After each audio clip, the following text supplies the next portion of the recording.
ସବୁଠାରୁ ବଡ଼ ଖୁସିର ବିଷୟ ଆମର ସୌଭାଗ୍ୟ ଓଡ଼ିଶା ମାଟିର ସୌଭାଗ୍ୟ ରାଷ୍ଟ୍ରୀୟ ଅଧ୍ୟକ୍ଷ ଭାରତୀୟ ଜନତା ପାର୍ଟିର ନୀତିନ ନବୀନ ଆସୁଛନ୍ତି। ଆମେ ସମସ୍ତେ ମୁଖରିତ କାର୍ଯ୍ୟକର୍ତ୍ତା ଉତ୍ଫୁଲ୍ଲିତ, କାରଣ ଏ ସୌଭାଗ୍ୟ ବହୁତ କମ୍ ସମୟରେ ମିଳେ।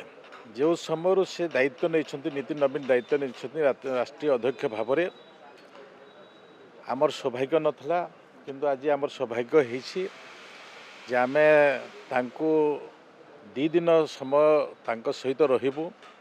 ଅନେକ ବିଷୟ ଆଲୋଚନା ହେବ, ସଂଗଠନ ବିଷୟ ହେବ, ସରକାରଙ୍କ ବିଷୟରେ ଆଲୋଚନା ହେବ, ମନ୍ତ୍ରୀମାନଙ୍କ ବିଧାୟକମାନଙ୍କ ବିଷୟରେ ଆଲୋଚନା ହେବ। ସେହି ଦୃଷ୍ଟିରୁ ନେଇ ମୁଁ ଅଭିନନ୍ଦନ ଜଣାଉଛି ତାଙ୍କର ଏ ଗସ୍ତକୁ। କାର୍ଯ୍ୟକର୍ତ୍ତା ମାନେ ଉତ୍ଫୁଲ୍ଲିତ ଅଛନ୍ତି ଏବଂ ସମସ୍ତ ଆମର ଯେଉଁ ସରକାରର କର୍ମକର୍ତ୍ତା ଯେଉଁମାନେ ଅଛନ୍ତି, ମନ୍ତ୍ରୀ ମାନେ ଅଛନ୍ତି, ସେମାନେ ବି ଅତି ଆନନ୍ଦିତ ଅଛନ୍ତି, କାରଣ ତାଙ୍କର ବି ବୈଠକର ସିଡ୍ୟୁଲ୍ ହେଇଛି। ସିଡ୍ୟୁଲ୍ ଅନୁସାରେ ହିଁ ଏ କାର୍ଯ୍ୟକ୍ରମ ଚାଲିବ। ଦେଖନ୍ତୁ, ମୁଁ ଆଜି ନୁହେଁ, ଏ ବିଷୟ ପ୍ରଥମରୁ ବି ମୁଁ କହିଛି ଯେ ସଂଗଠନ ଆଧାରିତ ହେଉଛି ଭାରତୀୟ ଜନତା ପାର୍ଟି। ଆମେ କେଡ଼ର ବେଶ୍ କହୁ, କେଡ଼ରମାନଙ୍କର ଉତ୍ଥାନ ଯଦି ହେବ ତାହେଲେ ଦେଶ ଠିକ୍ ରହିବ।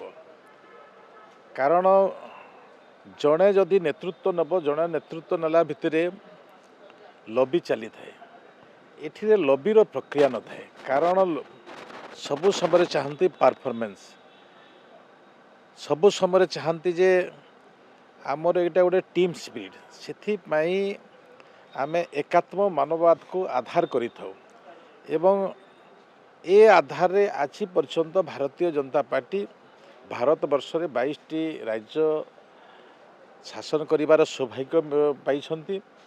ତା ସଙ୍ଗେ ସଙ୍ଗେ ଆଜି ନୀତିନ ନବୀନ ଯେତେବେଳେ ଦାୟିତ୍ୱ ନେଲେ, ଏ ଦାୟିତ୍ୱ ଆମମାନଙ୍କୁ ଆହୁରି ଦ୍ୱିଗୁଣିତ ଉତ୍ସାହର ସୀମାକୁ ନେଇଯାଇଛନ୍ତି।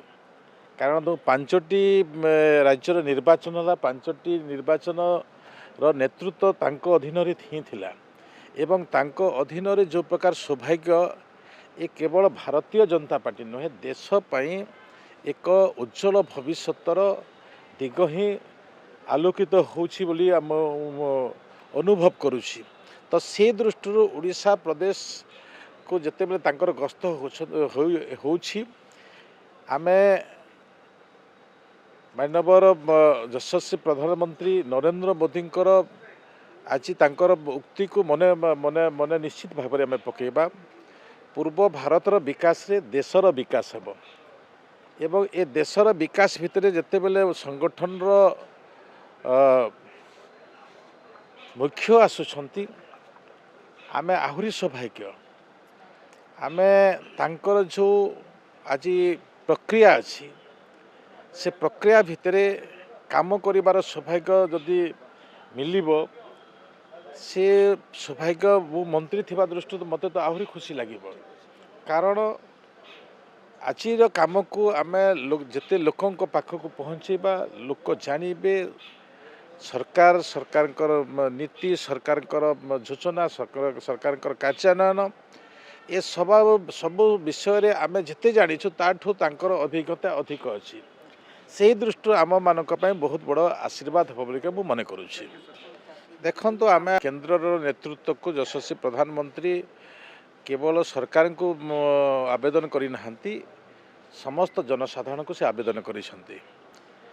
ଏ ବିଷୟ ନେଇ ମାନ୍ୟବର ମୁଖ୍ୟମନ୍ତ୍ରୀ ଯାହା ନିର୍ଣ୍ଣୟ ନେବେ, ସେ ନିର୍ଣ୍ଣୟକୁ ଆମେ ପାଥେୟ କରି କାମ କରୁଛୁ ଏବଂ କାମ ବି କରିବୁ। ଆଜିକାର ଏ ଘଡ଼ିସନ୍ଧି ମୁହୂର୍ତ୍ତରେ ସବୁଠାରୁ ଯିଏ ମୁଖ୍ୟ ଅଛି, ମୁଖ୍ୟ ନେତୃତ୍ୱ ହିଁ ଅନ୍ୟମାନଙ୍କୁ ହିଁ ପରିତ୍ରାଣ କରିଥାଏ।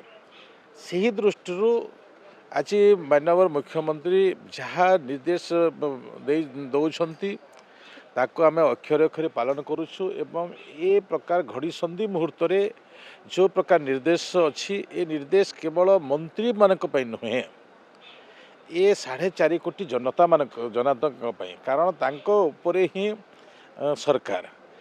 ସରକାର ହିଁ ତାଙ୍କୁ ହିଁ ନିଶ୍ଚିତ ଭାବରେ ସୁପଥରେ ନେବା ପାଇଁ ଯେଉଁ ପ୍ରକାର ନିଷ୍ପତ୍ତି ନେବେ, ସେ ନିଷ୍ପତ୍ତିକୁ ମନ୍ତ୍ରୀ ପରିଷଦର ସମସ୍ତ मंत्री माने अन्य